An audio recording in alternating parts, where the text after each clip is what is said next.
and then trips over somebody's foot. Well, there we go. Another joke to start the day. Hello, everybody. Welcome to the Digital Download. It's lovely to have everybody here. It's lovely to have the audience here. Today, we're going to talk about community and how important community is in what you do, particularly in your online life, but also in your offline life. Because often we feel that there's a huge difference between community and audience, but often that isn't spotted potentially by organizations. So before we get into the meat of the discussion, debate, argument today, let's all introduce ourselves. So first of all, Jordan. Hello everyone, I'm Jordan Abbott, B2B Social Influence and Interaction Advisor at Supero, and as always, proud DLA Ignite partner. Alex. Good afternoon all. Alex Abbott, founder of Supero and proud DLA Ignite partner. I noticed I'm actually in the Digital Download. You're in the logo. Yeah. Keep dodging it, otherwise I'll bounce you in and out and keep knocking your head on it. Jensen. Hi all, Jensen Abbott from Supero, also a proud and happy DLA partner. Tim. Hello everybody, I'm Tim Hughes. I'm the CEO and co-founder of DLA Ignite. Welcome. Lenwood. Hi, I'm Lenwood Ross. I'm the founder and CEO of Accelerate. We help organizations build high-performing teams. Will. Hello, everybody. Yeah, William Shorten, an associate consultant with DLA Ignite and also a learning consultant with William Shorten Learning Solutions. And again, saving the best to last, Tracy. I'm always last because it's so early where I am. So I'm like, I'm gonna just squeak in here last. Tracy Borison. Good morning, everybody on the North American side. I am the founder of TLB Coaching and Events, and we're all about optimizing your sales and marketing processes through your people. And I too am I don't want to use proud. We always use proud. We had this conversation one episode. I am you know what? Honestly, I'm kind of a grumpy partner today, mostly because we've had our third day in a row of snow, and it's supposed to be spring. Wow! Oh dear. WTF? Yeah, I'll say. I have all the fake lights on me today because it's snowing outside. That doesn't mean I don't love being a DLA Ignite partner. It just means I'm grumpy today. Accelerate is a DLA Ignite partner also. I've been forgetting that the last couple of I think you said that, didn't you? No, I didn't. Oh dear. Anyway, and I'm Adam. I'm Tim's business partner and co-founder of DLA Ignite, and it's delighted to have everybody here today and everybody in the audience as well. So, community. Who would like to kick this off? Because this is a big subject, isn't it? And one of my pet peeves is that organizations, and it tends to be organizations rather than individuals, organizations, they use the word community in the same way they use customer focused. It's a disposable line that means nothing 9/10 of the time. They have no interest in building a community in most cases. What they have an interest in doing is building an audience that they can then sell to. We're going to create a community and then we're going to monetize the community. The mere fact you're monetizing the community means you're not trying to create a community, you're trying to create an audience. Sorry, up on my soapbox already, and it's only 4 minutes past. Everybody's grumpy today. Yes. Yes, it's the grumpy session, isn't it? So who would look at that? Yeah. Fantastic. Thank you, Andrew.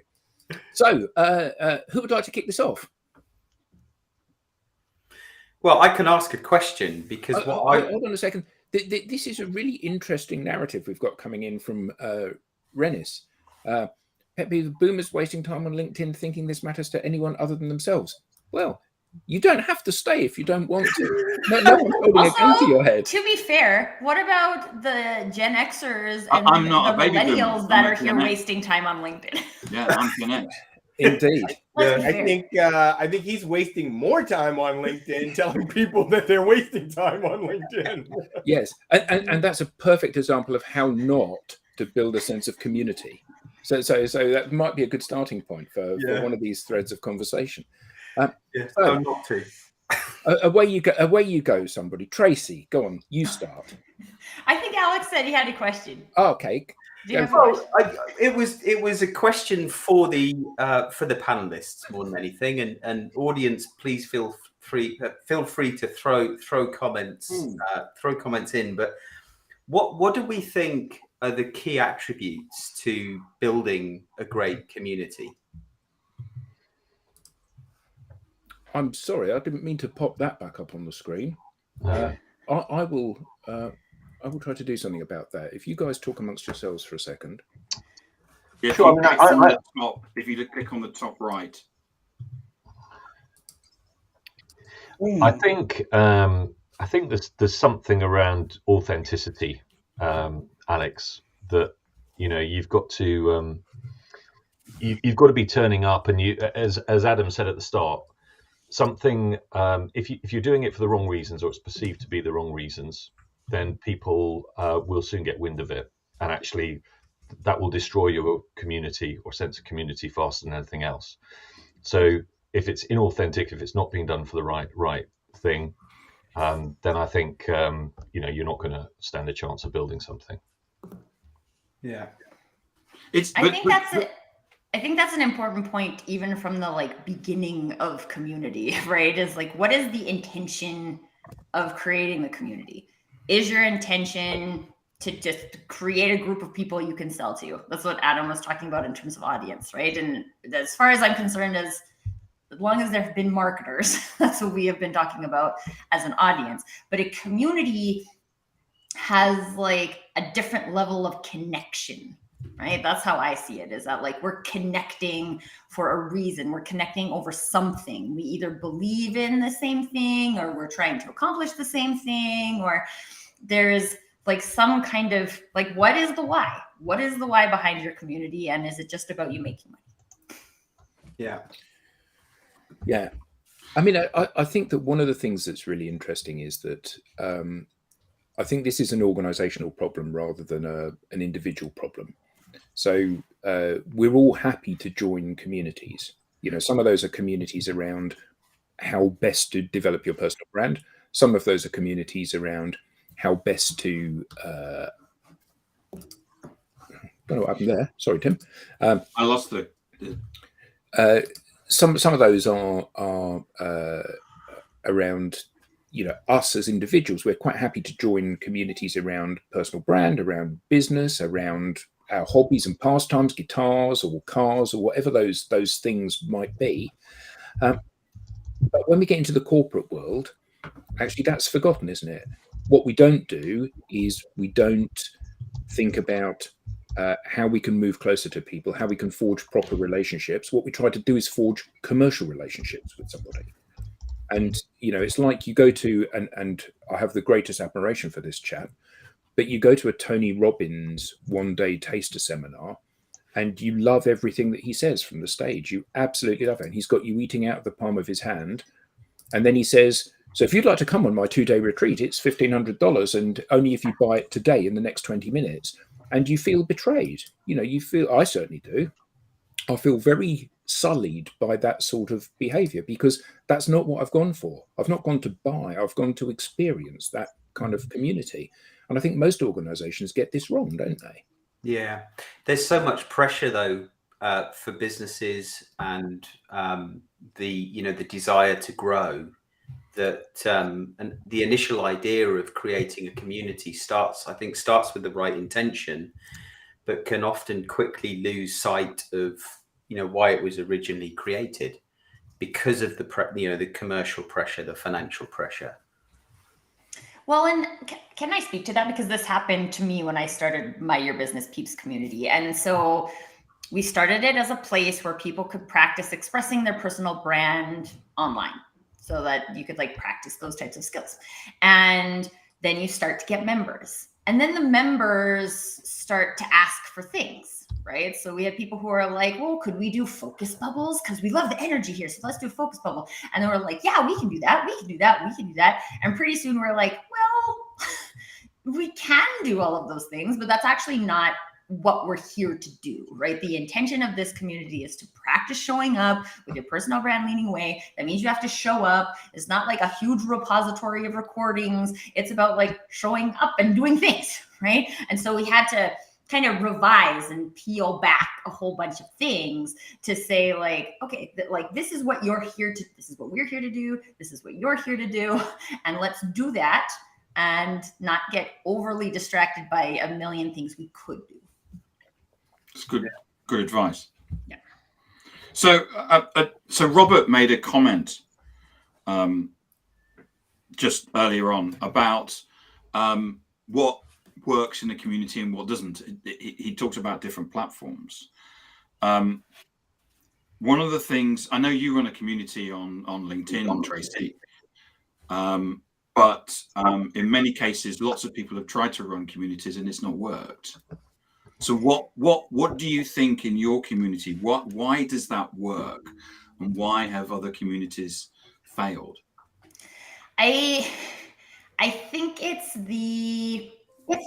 what did I call this? I called this the luck protocol in one of my articles, and it's the same.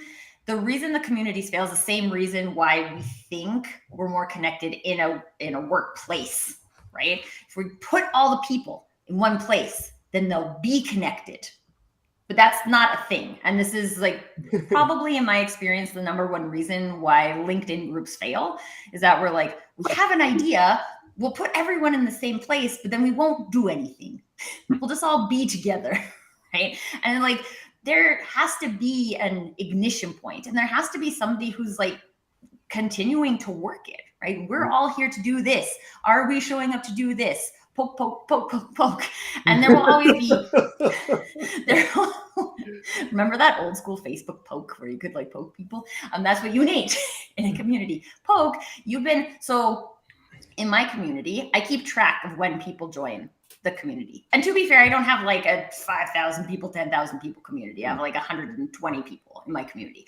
And it's intentionally curated that way. I pay attention to when people join, and I give them a like anniversary month, and I track after 90 days, has that person done anything? Have they showed up in a networking event? Have they posted anything? Have they started a conversation? Because this is what we're supposed to be practicing here. And then I if people are active, I let them be active. If people are inactive, I ask them if this is still a priority for you.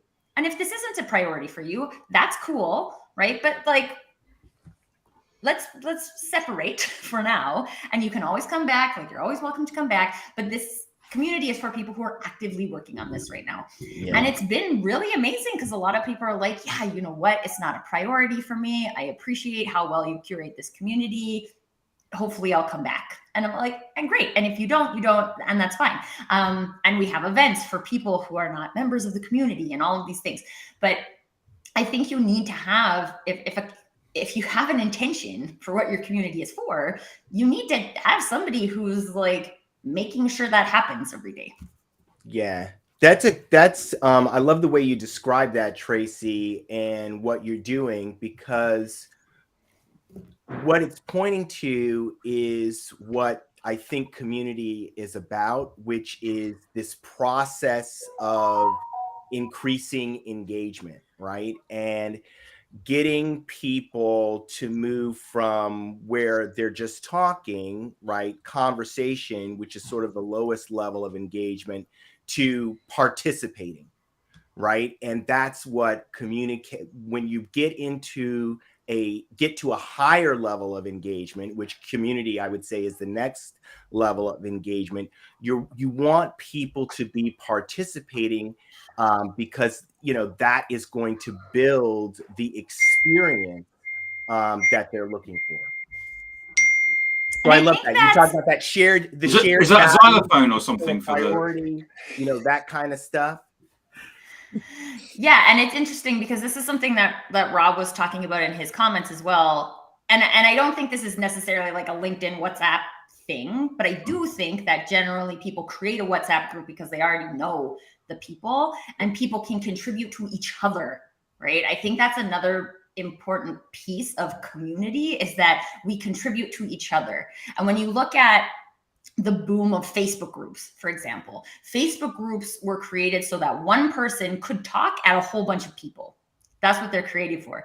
And I had a Facebook group for not quite a year, and I shut it down and created my Mighty Networks community, which is outside of all social media platforms, because people were just coming and sitting there and waiting to be fed information. I'm like, that's not a community. That's the point, isn't it? That's an audience. The point is that you only get out what you put into any of these groups. And, you know, it's like when you go to a party and you sit in the corner nursing a drink and don't talk to anybody, it's not a very good party for you. When you go and you chat to people, whether or not the chat demonstrates that we're completely aligned on a topic, or whether we're poles apart on a topic and we have an interesting debate for it, as long as it remains civil and you're having a conversation with somebody and sharing your ideas, to have those ideas either validated or applauded, or actually, I think you've completely misunderstood this, Tracy. I think actually this is the way it happened. Actually, that's fine. You know, that's surely the purpose of a community. And I think what's really interesting is, as you said, you know, people often join, and I see this time and again on LinkedIn groups. People join and then they fold their arms and go, "Okay, well, entertain me." And it's, yeah, you know, Well, It is, yeah. I doesn't love work that. that way. What you know, that focus that Tracy is putting on curation, because actually what's happening is the community is better smaller with everyone participating than larger with just a few people participating and other people kind of just sitting there, right? You're actually losing effectiveness of the network, and it's all about the network. Right? Well, there is an interesting piece here though too, because Adam had said that if you're sitting in the corner nursing a drink, it doesn't feel like a fun party for you. Maybe for you, Adam. For me, yes, like I like to be in with the crowd, but it's really interesting. So, fun personal fact about me: my husband and I met on eHarmony, and you fill in these like 5 questions, and one of the things I was specifically looking for was that. So my ex was the guy who would sit in the corner and get all mad because I was having fun at the party and he wasn't having fun at the party. And so I was like, I don't want to be with another person like that. And one of Carter's responses was like, I kind of like to just sit back and observe. And I was like, red flag. But what I didn't realize about that is that there's people who enjoy that. There's people who enjoy sitting back and they're not judging the people. They're not like that's kind of where they find their comfort zone. And it's the same with communities. So there are people who want to be the conversation starters, who want to create discussion, and there's people who want to experience it.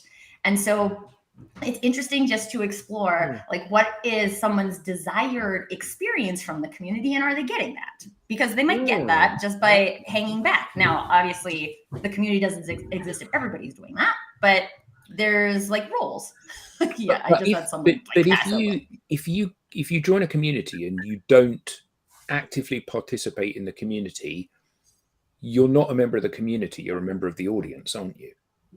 Because you're being presented to, and I think that's one of the key things, isn't it? You know, the people in the chat on here are people that I feel I know, whether I know them or not. I feel I know these people because they regularly attend the different shows that we have. We get a sense of their viewpoint. Not always do I necessarily agree with everything that everybody says, but actually I'm pleased to have that input into the dialogue. Well, clearly we have an exception earlier today, but you know, for the most part, I'm pleased to have that input into the dialogue, because actually that's part of what enriches the group. And I think that you know, when somebody says like this, you know, Andrew said communities fail because a thread of what they were has changed over time and become the opposite of what it was in the beginning. Okay, I'd never even thought of that. That's a perfectly valid viewpoint. It's one of the wonders of this format, where you get comments like that and you go, "No, I never thought about that." Yeah, fine line between community and forum. A group of a certain industry is a forum, and a community is a wider spectrum. Maybe, or maybe they're the same thing in some ways. Mm. But it is that contributory thing, isn't it? It's a party where everybody's talking, and we've seen it already in the comments here, where some of the people have commented referencing and tagging other people that have previously commented. So it's like there's a huddle of people going on over there having a conversation, and another huddle of people going. And I think that's the wonder of this, isn't it? It's about getting to meet people and getting to know people and getting to collaborate, whether that has a commercial output or not. Yeah, my kind of, I was just looking up the definition of community, and it's a group of people living in the same place or having a particular characteristic in common, or the condition of sharing or having certain attitudes and interests in common.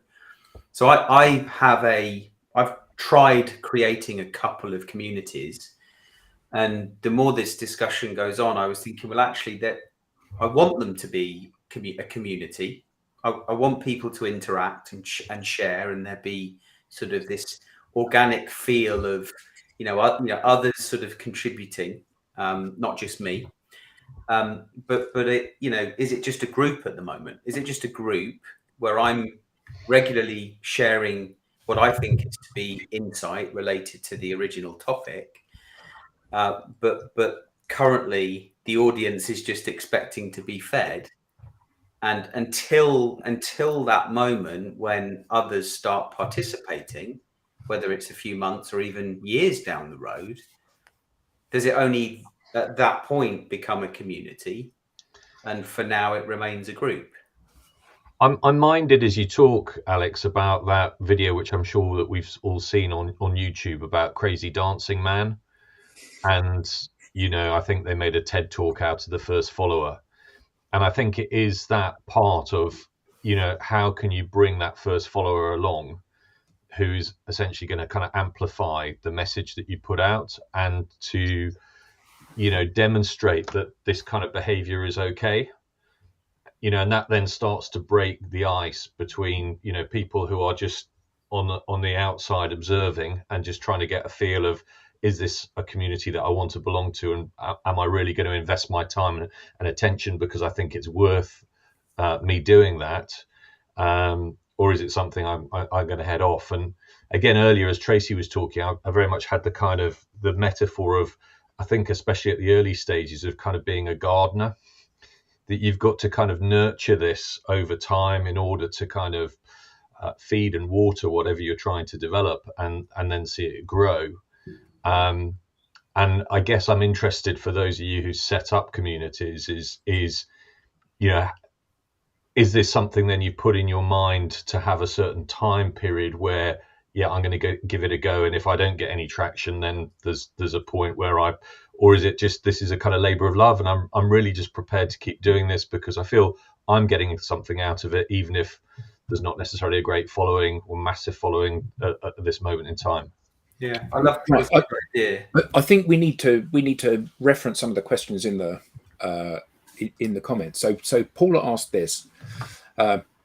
It's to stimulate debate rather than actually asking the question, I think. Do we need to clarify more what we mean? Yes. Do you? Because I don't think we do. I think that whether or not it's an online network like LinkedIn, or it's a face-to-face network, as we become more sophisticated users of these tools, then naturally the two merge.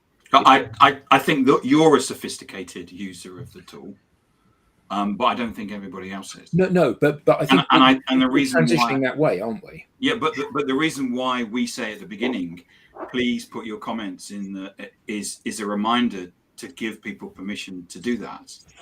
And I think you and I have run sessions where we've said, now go out to LinkedIn and put a comment on people.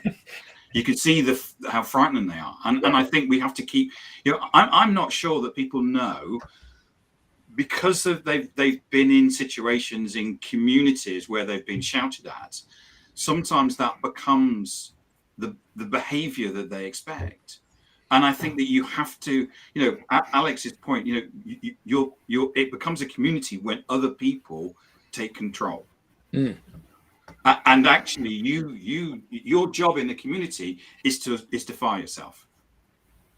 You shouldn't be putting out articles. Other people should actually be in control of it. But you've got to give people permission. I love that. I would like to address the issue of, this idea of network, and say that, networks have existed since there were two people, right? And that the network is actually the people. These tools are what connect us. So the networks were there. They were just invisible, right? Family networks, they're there. We have conversations, all that stuff's there. These digital tools connect us. They enable us to do things in those networks and help us to see. It makes the network visible. So that's what Well, and I just want to, I want to broaden the concept of community, right? Because this isn't, yes, it can be a digital community, but it could also be an office community. It could be your neighborhood. It could be literally, it could be anywhere. A group of people can be a community. It doesn't mean they're by default a community, but it's the same as moving into a new neighborhood and then never talking to any of your neighbors. Well, you're not showing up to create community. So it's not going to be a community for you. Yeah. And it could be a community for other people who are interacting with each other, and you are left out because you're not participating. There's a participatory requirement in order for anything to feel like a community. Is there? Because that was the next question from Paul. Participation is, and that's the point that that Tim was making, that participation is a critical element of being in the community. And so, what Tracy described is going to the person and talking to them about their level of engagement. It's are you going to be a part of what we're doing here, or are you not going to be a part of what we're doing here? But I think it depends on where you're coming from. So this comment from Paula, can some just be observers? It's worth referencing that Paula runs a company called The Trauma Shop, where she helps people that have undergone trauma, sexual misconduct, that kind of thing. So clearly, people that are coming from that place probably do want, certainly for some time at the beginning, to be an observer, to see what's going on, to know that it's a safe space. For somebody like me or you, who's coming to this environment from a business perspective to share expertise or to learn stuff, actually we're pretty robust about these things. And if somebody jumps in and says things that are inappropriate, you just go, well, I'll just block them, or just ignore them. And actually for some people, so I think that there are shades of this, aren't there? For some people, this is a huge risk. And for some people, certainly in the early days, like Tim said about go and leave a comment on somebody's post, for some people, there's a huge perceived risk, but it isn't really a risk, and they know it isn't really a risk, so they can overcome it quite easily. I guess what I'm trying to suggest is that it's a process, but there are certain boundaries, and when you are observing the community and contemplating how you will become a part of it, or whether you will become a part of it, you're not yet part of the community because you're participating. Once you move from not participating, which is outside the boundary, to participating, now you're becoming part of the community. And I think, and there's different levels of participation, right? Yeah. Participation for one person might be to like someone else's post the first time, right? That's step 1, and then step 2 might be a comment, and then step 3, 4, or 5 might be posting your own article, right? And so I think, to address Paula's question too about, do we always have to show up? I think at the beginning, yes. If you're creating a community, like in William's garden example, like it has to be tended. It has to be tended by somebody who is responsible for the intention. And there's an important piece of you feeling like you are part of it, right? Not like you're up here and creating it for other people, but that you are also a part of it. That was something I experienced as well. As at one point I'm like, wow, I'm curating all this stuff for all of these people, but like, what about me? What do I get out of this? And now, like, I've run my community for 2 years, and I'm at the point where, like, if I'm sick or my son is sick and I can't show up for a thing, other members of the community just step up to run it. And that's the point. And it's always been the point for me, is that this isn't about me. This is about us practicing our digital interaction skills. So, like, let's all do that. I mean, I'd like to just try to frame community as being actually about something else. It's about engagement. And so what we're looking at is the levels of interaction, what the person is doing as they're, considering whether to become part of the community or not, as a measure of how engaged they are in what's going on. So, there's a big problem in the world of business about engagement, and organizations trying to figure out how to get their people more engaged. Well, building a community is a way of increasing that level of engagement. If you're building the community, let's say you're doing it for organizational purposes, and people are not participating in the community that you're building, you have an understanding about their level of engagement. Well, is that right? Is that right? So this is like, I'm looking for a new wife. Therefore, lock me in a room with any woman, and eventually we will form a relationship and fall in love. Actually, if you build, that's Stockholm syndrome, I think, Adam. No. But my point is, if you build an online place for these people to meet and they're not engaging, that's either because they're not engaged by the business, or it's because you haven't built the right thing within the right parameters, and they don't feel that they have any ownership of it. Yeah. I think that's isn't it? That's the point I'm making. The point I'm making is that what ideally is, for business purposes, ideally what we want to have happen is not that we build the community, but that the community build itself.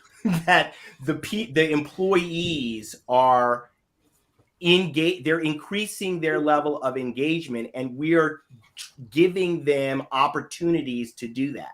So that's, I'm just sort of trying to reframe it as, it's not, the community is a tool for engagement. And what we'd like to see happen is our employees or the individual contributors participating, and we want them to make it. I mean, that's the ideal situation. But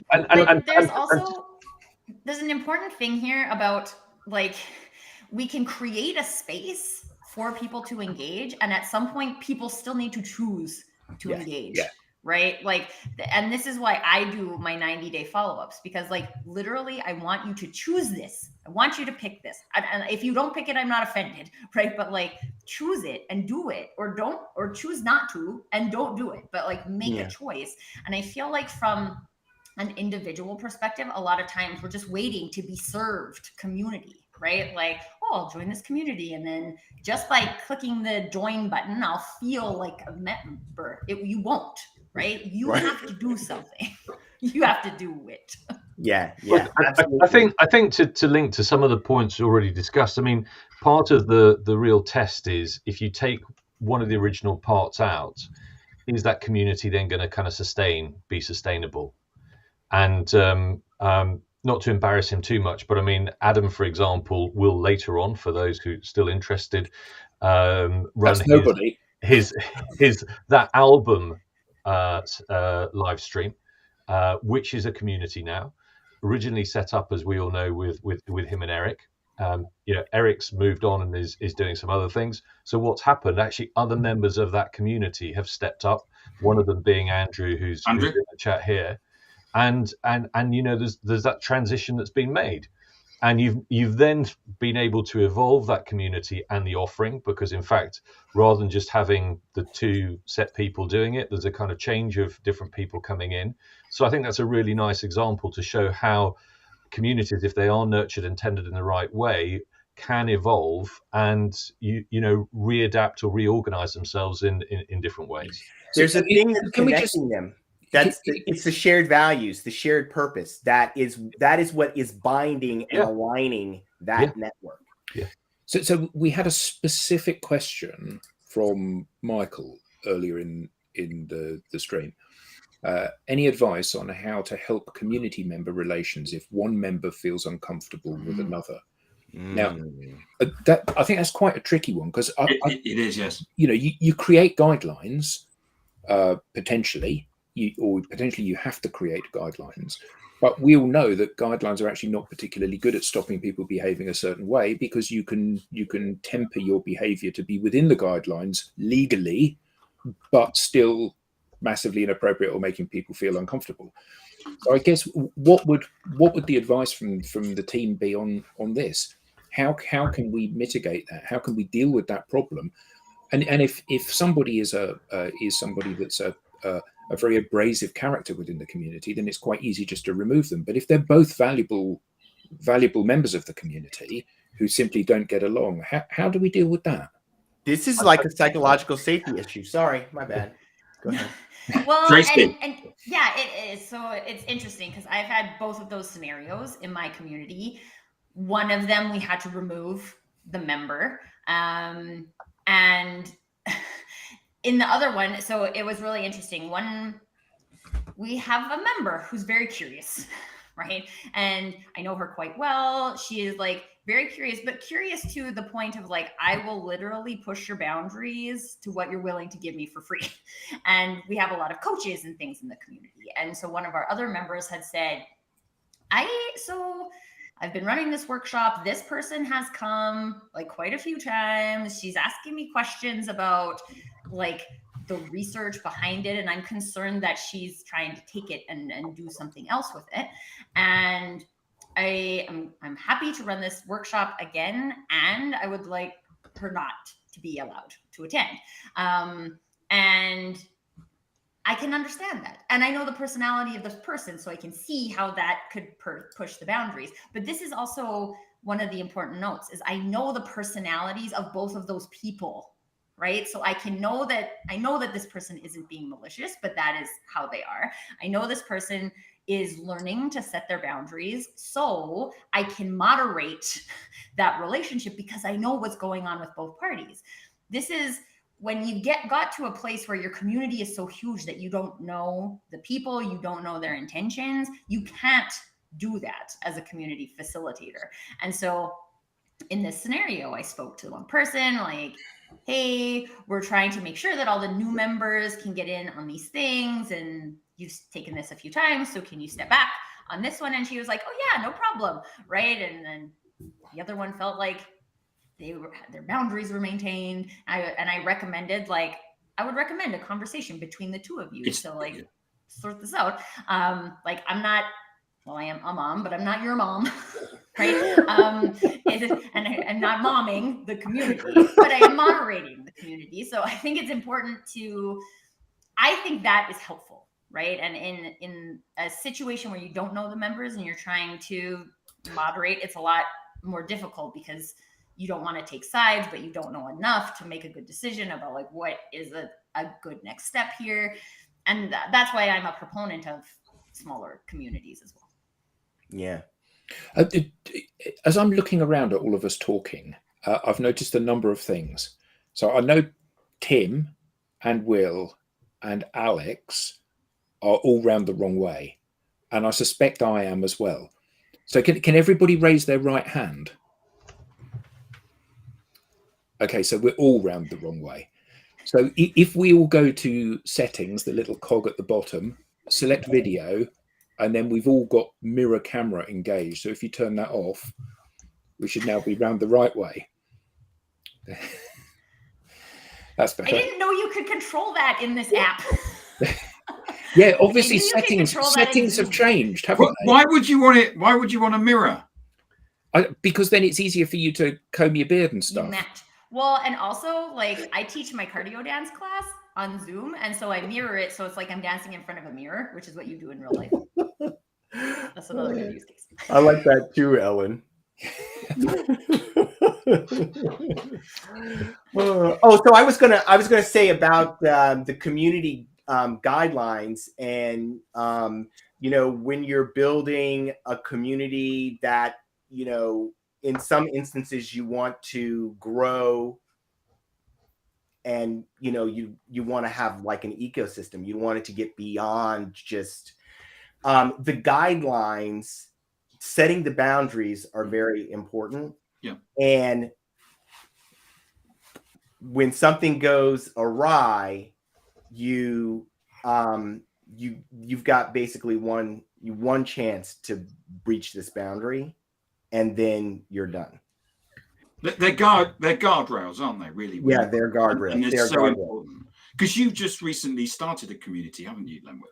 Yes, I have. And I'm, one of the reasons why I've been looking at these things. What are the things that I need to do?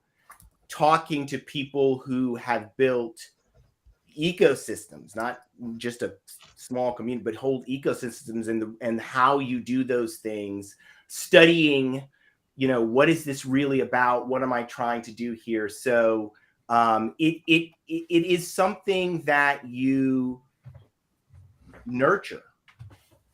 It's, ideally you start small, and you really are nurturing and, watering and growing. You're on a journey. And if you started, like I've started this community for a purpose. I want to take people from one place to another place. I want them to join me, on this journey. And so I've got to really be thoughtful. It's designed. You hear a lot about design thinking.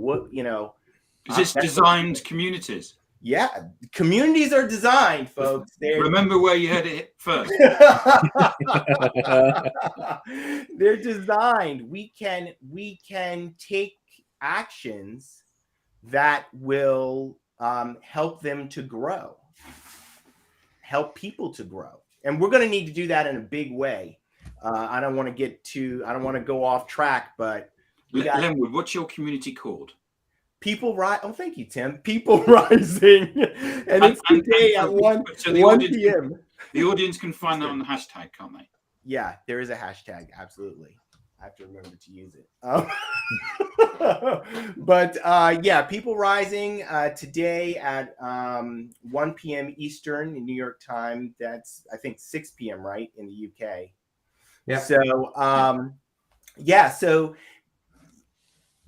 Oh, the statement I was going to make about, just forgive me for this.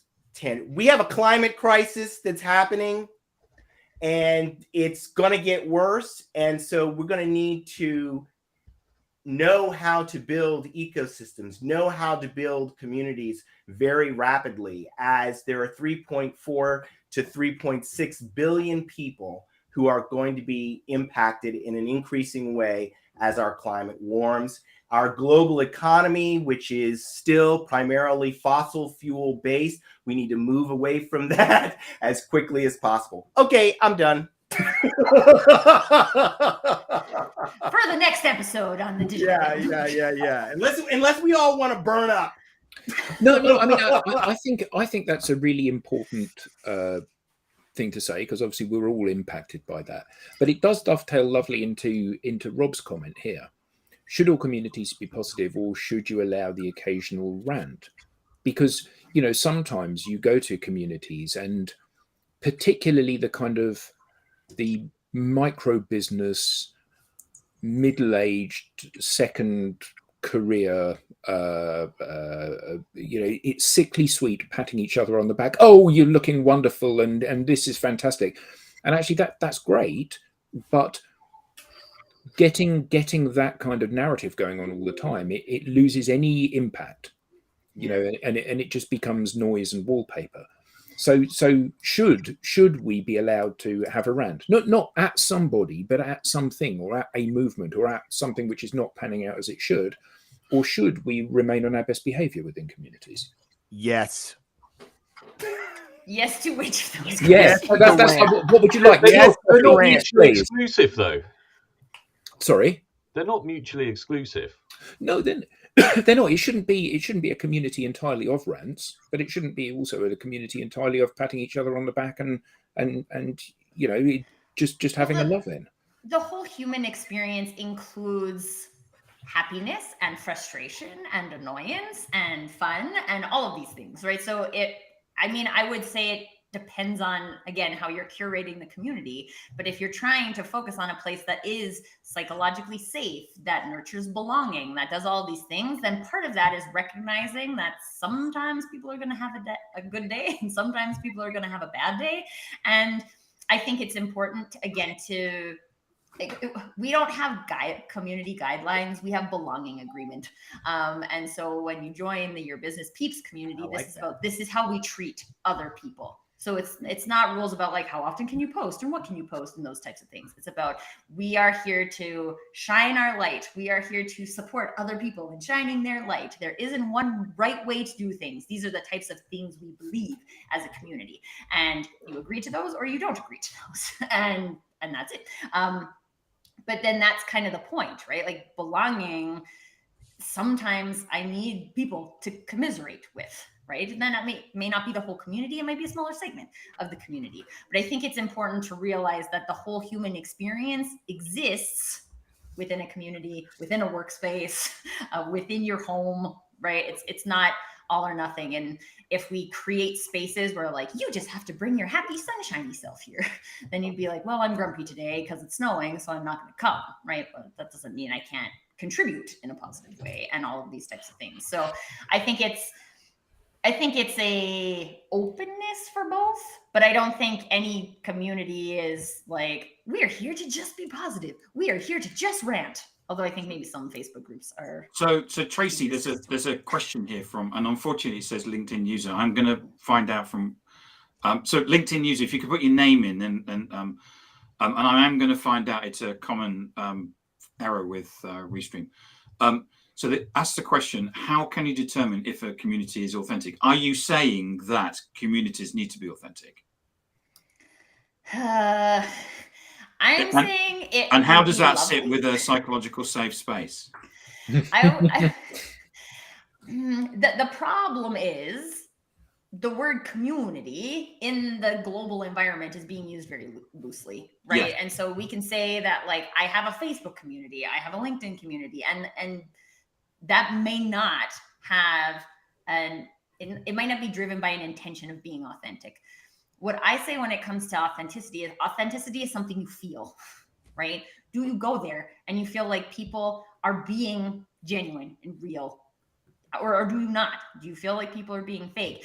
It's interesting in my community because my community is about practicing showing up authentically, which in essence means we assume you're probably not showing up authentically when you join because you have a desire to do that, but you don't know how. And so you're exploring that. But this is, to me, and I would love to hear what the other panelists think, but to me, authenticity is something you feel. This feels true or this doesn't feel true. And there's people who join the Flat Earth Society because they feel that that is true, right? And that's authentic for them. But that's something, yeah, but that's something that we do need to explore. So we've got another, Ellen that said, occasional rant needs guardrails.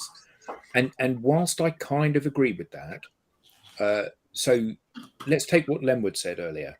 He said that we are in the midst of a climate crisis and we need to do something about this and we need to act quickly. And one of the routes out of this is that we need to be able to form communities and ecosystems quickly and efficiently in order to deal with these challenges. So 99.1% whatever percent of scientists in the world agree that there is a climate crisis, a climate emergency going on, and we need to act immediately. There are loads of people, however, when you go to various Facebook groups, there are loads of people that say, yeah, well, the world's just going through one of those warmer phases at the moment, and it's nothing to worry about, and things will sort of... So there are two types of thing, aren't there? There's the kind of, I'm entitled to an opinion which is different from yours, as long as it's not factually incorrect. So you think green is the best color. I think yellow is the best color. Well, we're going to agree to disagree on that, because clearly yellow is a better color. I think 2 + 2 is 5. You think 2 + 2 is 4. Well, we're going to have to agree to disagree. No, we're not going to have to agree to disagree, because I'm an idiot and you're not, because I'm wrong. Jensen's got a point. Yeah, no, I was just to add to that. I think it's actually quite important for people to disagree within communities, as then everyone has a different view of different things happening, and I may not understand a certain thing a way that you may, Adam. So I may need us to have not a rant or a disagreement, but I may need us to have a conversation to understand that point from your view. And not just that. I mean, I think back to yours and Lenwood's point about the global crisis, I think as well, it's with that, there's a large number of people that may, like you were saying, Adam, saying, oh, well, maybe it's just getting warmer. And I think that has an impact purely because if you have other people that don't believe it or aren't following, such as these big companies that say, yeah, there's a massive global crisis problem, but we're going to still use all of our food trucks and use all this petrol and use all these planes and fly everywhere. But yeah, there is a global climate crisis. You have some people sitting there going, well, do you really care about it? And does me driving my one car have an impact on it if you're sending 30,000 planes out in every 2 months? So I think there has to be discussions. There has to be discussions, because I think a community without discussion or with one fixed mindset, they're what's generally known as echo chambers. I think that's what my community is at the moment. Anything there? So, I mean, I'm playing around and I haven't yet come up, but I think there's almost like a typical kind of consultant's 2x2 matrix here, which is on one axis, I'm very clear about non-participative and participative in terms of people in the community, and then the community itself, I'm not sure on the y-axis whether you'd have open and fixed or something like that, because I think there's room for all of those things. I do think that you can be in a community even if you're non-participative, if you're on the edge. Actually, it's not where you or the community are going to get the biggest benefits, but there is a space there for that type of thing. But I think, obviously where you want to be is to be in a very open community and to be participative in that.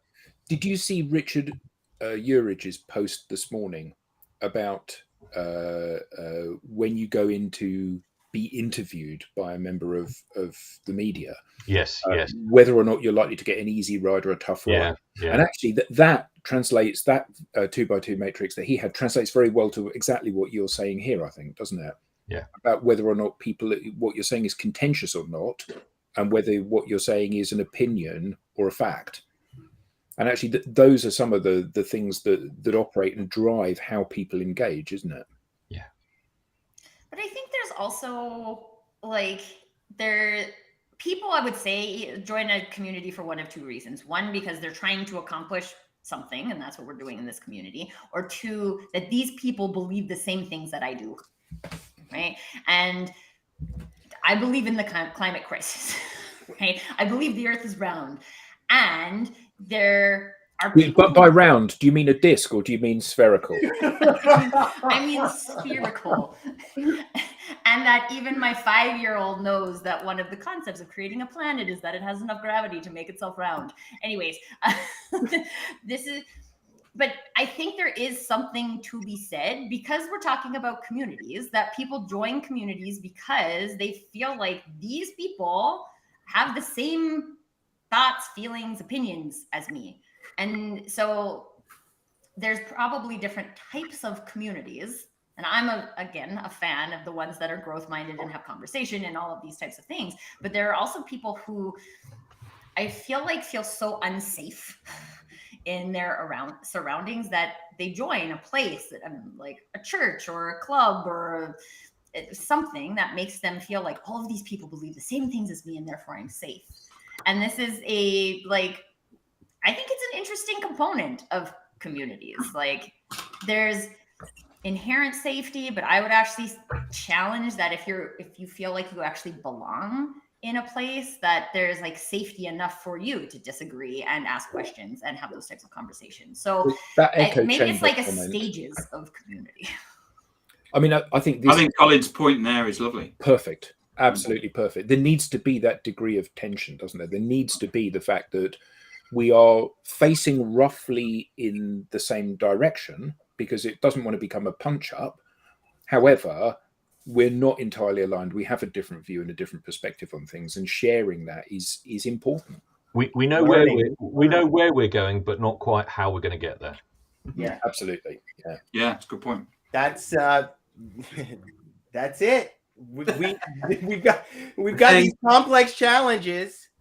They're there, and we've got to navigate. We don't know the answers to the problems, so we're experimenting, we're testing, we're trying to figure out what works. When we find something that works, we want to push resources to that thing so that we can grow and scale it. This is ecosystem building. This is how you do it.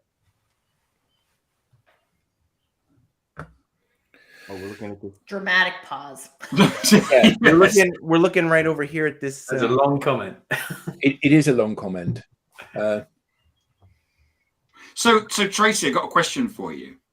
Because I know someone that basically creates. They get paid by corporations to create LinkedIn groups, and of course they have pressure from the corporation that it needs to be 20,000 people. And one of the reasons for that is that they only get a 1% participation rate. Yeah. Whereas I'm involved with a LinkedIn group on Facebook. Sorry, a Facebook group on Facebook, which on my suggestion we've actually topped out the membership to 1,000 people, because we actually think that it's going to be better and have more quality than quantity. Where do you fit in terms of the quality and quantity and in terms of? I think if the goal is quantity, then like that's your intention. Your intention is just to have a big community. And yeah, but is it? But washes out any. But then is that a intention you community? might It's have. an audience, right?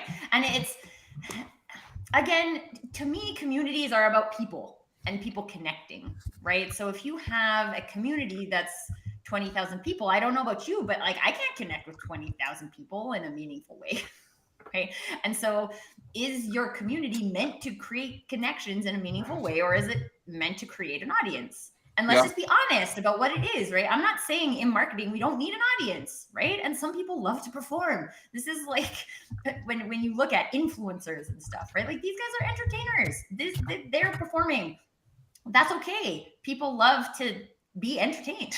Right? That's why professional sports exists and the movie industry exists and all of these things exist. It's not bad, but we just need to call it what it is, right? And be honest with ourselves. Like, we're building an audience. An audience is about a one-way communication. I want them to consume what I'm having. A community is about us interacting with each other. And I can only interact with so many people. So are you creating an audience or are you creating a community? Just be honest. Yeah. That's my opinion. So 2 minutes too, Adam. Well, I was thinking that seems like a suitable place to draw it to an end, doesn't it? We've reached a hiatus in the debate, and we'll go off again and be on for another hour if we're not careful. I think it is a fascinating topic to have debated and talked about, and some really insightful and interesting comments from the people in the audience, as they always are. So next week is a special show, isn't it? Next week is our anniversary. Is it our second anniversary next week, or third anniversary? It's the third year, isn't it? Third year of having done So it's our third birthday, isn't it? Because it's the third year. As the digital download, the longest running weekly live stream on LinkedIn, business LinkedIn live stream. Where is Rob? Yeah, where is Rob when you need him? He's in Miami. Yes, absolutely. I'm sure it's not snowing in Miami. Cheers. Thank you very much, Michael. It is a fascinating debate, and I'm sure one that we'll pick up again in the future, because it seems that building communities is one of the frontiers that everybody needs to do. You know, with 900 million people on LinkedIn, and we're talking about LinkedIn communities primarily because that's the platform we're on here. With 900 million people, you can't engage with all of them. So actually finding like-minded people or people that are looking to solve the same challenges that you're looking to solve is, I think, a crucial way forward, you know, coming together in these groups. So thank you. That's a very good question. That is a very good question, and one that we will have to address before Yes. Next Friday. I'm just about to put it in Slack, Andrew. Yes. So thank you all on the panel very much indeed. Thank you all in the audience very much indeed. Fantastic input from all of you. And we hope to see you all next week when we're having our birthday. So have a great weekend, everybody.